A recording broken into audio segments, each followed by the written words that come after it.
안녕하십니까? 정성산 TV입니다. 지금 북한 상황 죽어가는 게 보인다. 북한 수상한 움직임 포착에 대해 소식 전해드리겠습니다. 정성산 TV 좋아요, 구독, 알림은 큰 도움이 됩니다.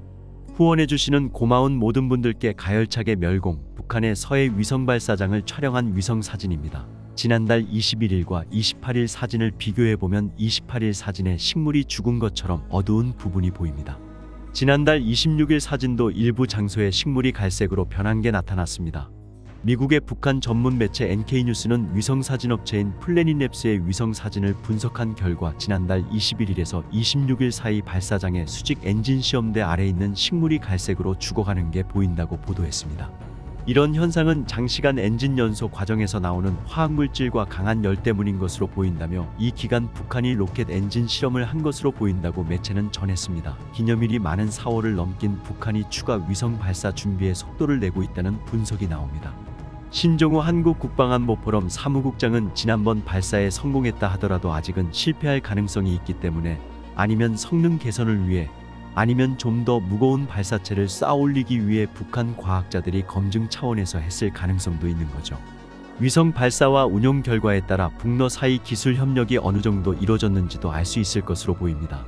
우크라이나 전쟁을 계기로 양국 간 관계가 긴밀해지는 가운데 러시아가 북한에 상당한 수준의 위성 기술까지 제공한다면 국제 안보에 또 다른 위협이 될 수도 있는 상황. 그런데 여기에 더해 푸틴 대통령이 5번째 임기를 시작하면 북러 간 협력 수준이 체제 안전 보장 수준까지 높아질 수 있다는 우려도 나옵니다. 현승수 통일연구원 연구위원은 김정은 체제가 유지되고 통치를 하는 데 있어서 원활하게 돌아갈 수 있는 정도의 경제적 지원을 해줄 수 있거든요.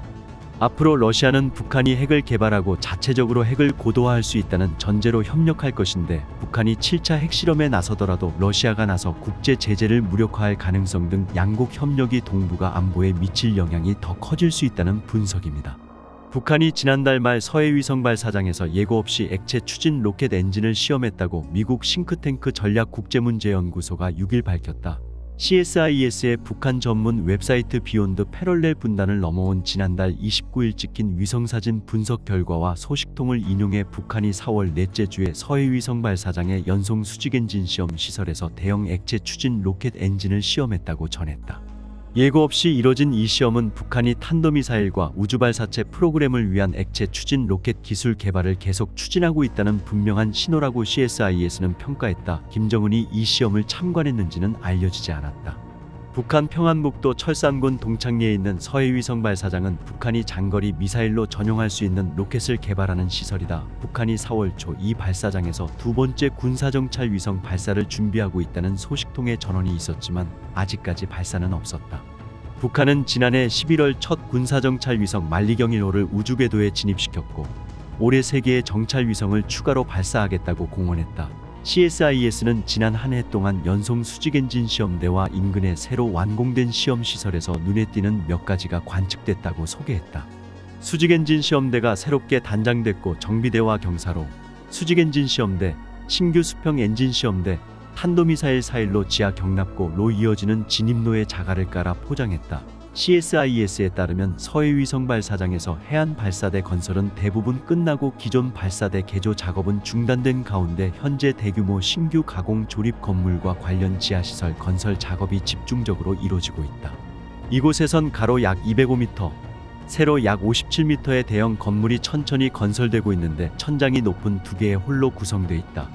이 중 큰 홀의 문 너비는 10m로 군사정찰 위성을 탑재하는 SLV인 천리마 일형 몇 기와 더 큰 후속 SLV 시스템을 수용할 수 있는 것으로 분석됐다. 해안발사대 인근에 있는 부두를 확장하는 공사도 진행되고 있다. 이 부두는 더 큰 SLV나 탄도미사일 부품의 해상 운송시설로 이용될 수 있다는 관측이 나온다. CSIS는 이처럼 서해 위성 발사장 위성사진을 보면 북한이 지난 1년간 이 시설의 대규모 개발 프로젝트를 계속해왔다는 것을 알 수 있다고 진단했다. CSIS는 북한이 더 크고 정교한 SLV와 위성, 미사일의 발사를 지원할 수 있는 다양한 로켓 및 미사일 복합시설의 개발 목표를 향해 나아가고 있는 것으로 평가했다.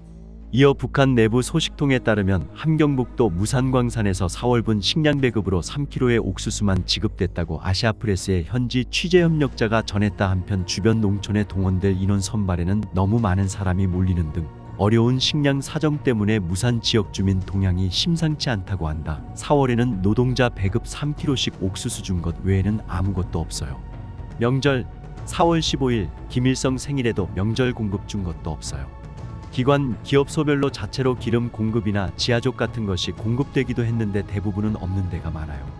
함경북도 무산군에 거주하는 취재협력자는 지난 4월 말 이렇게 알려왔다. 북한 최대의 철광산이 있는 무산군은 북중 국경 지역에 위치한 추정 인구 10만 명의 중도시이다.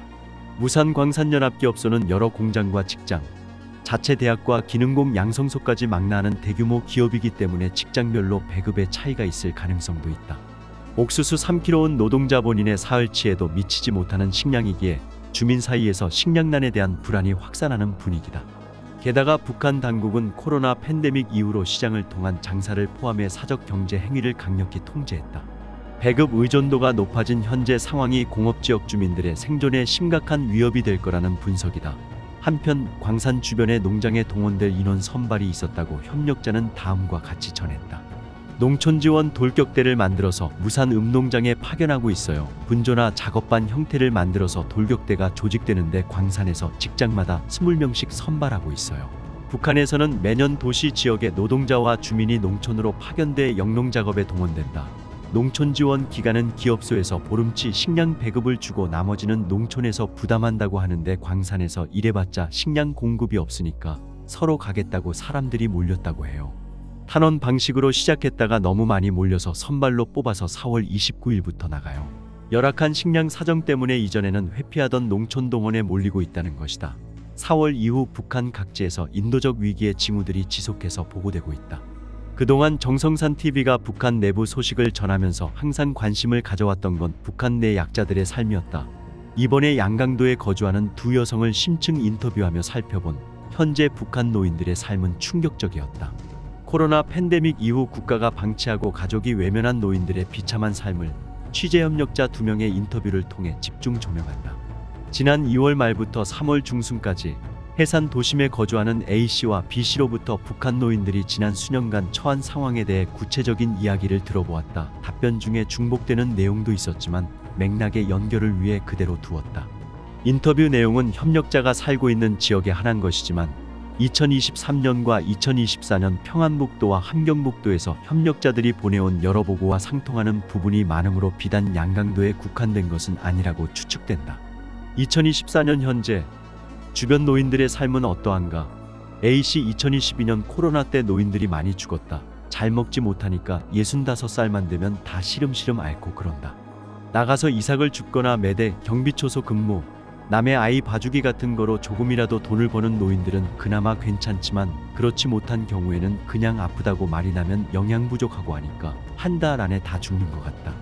B씨 간부들이나 돈 좀 있는 집 빼고 먹고 사는 게 어려운 집들에서는 늙은이들은 말썽으로 취급받는다. 그런 집들에서 노인들은 거의 죽은 사람이나 마찬가지다. 자식 좀 잘 뒀으면 그래도 밥이라도 먹는데 그렇지 못하면 자기가 밥벌이를 해야 하니까 빌어먹으러 다니고 애 봐준다 하고 퇴비 주우러 다니거나 밭에 나가 이삭 줍기 하고 쥐굴 팔어 다니는 늙은이들도 있다. 옥수수 밭에 쥐굴을 파서 쥐가 저장해둔 옥수수를 얻는다. 그것도 할 수 없으면 결국 꼬제비가 된다. 지난 3월 10일 위원 장마당을 조사했더니 12명의 꼬제비가 있었고 모두 아이와 노인으로 그중 노인은 4명이었다. 코로나 국면을 지나면서 고령자들이 많이 사망했다고 언급했는데 코로나 당시 노인들의 형편은 어떠했나?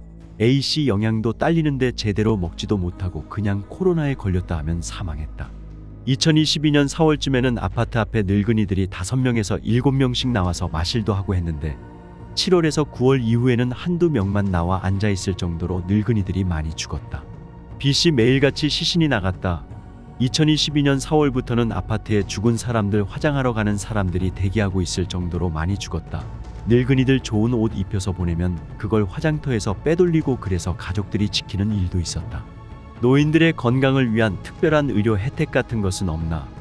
A씨 의료는 여느 사람들과 똑같다. 고령자에 특별히 무엇을 더 해주는 것은 없다. 그냥 아프면 약 사 먹어야 되고 병원 입원은 말도 안 되고 그냥 집에서 앓는 경우가 많다. 가장 많이 쓰는 약은 아편이다. 병에 걸린다 해도 치료를 다니는 사람들은 힘이 있거나 돈이 있는 사람들이지 일반 사람들은 거의 병원을 못 간다.